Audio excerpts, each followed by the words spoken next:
கொங்கு மண்டல மக்களின் 60 ஆண்டு கால கோரிக்கையை நிறைவேற்றும் வகையில் அத்திக்கடவு அவிநாசி திட்டத்திற்கு முதல்வர் எடப்பாடி பழனிசாமி அடிக்கல் நாட்டினார். திருப்பூர், கோவை, ஈரோடு ஆகிய 3 மாவட்டங்களைச் சேர்ந்த மக்கள் அத்திக்கடவு அவிநாசி பாசன திட்டத்தை நிறைவேற்றுமாறு 60 ஆண்டுகளாக கோரி வந்தனர்.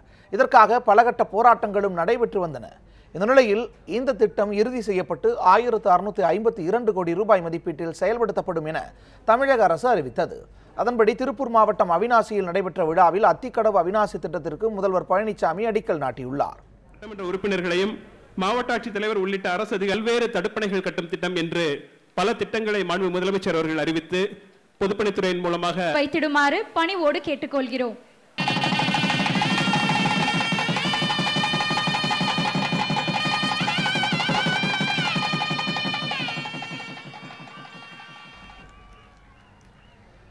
பாசனம், குடிநீர் மற்றும் நிலத்தடி நீர் செறிவூட்டும் நீரேற்று திட்டமான இதில் 3 மாவட்டங்களின் 10 ஒன்றியங்களில் உள்ள 74 குளங்கள், 971 குட்டைகள் பயன்பெறுகின்றன. 24,468 ஏக்கர் விளைநிலங்கள் பாசனை வசதி பெறுகின்றன. இந்த திட்டம் மூலம் 25 லட்சம் மக்களுக்கும் 50 லட்சம் கால்நடைகளுக்கும் பலன் கிடைக்க உள்ளதாக தெரிவிக்கப்பட்டுள்ளது.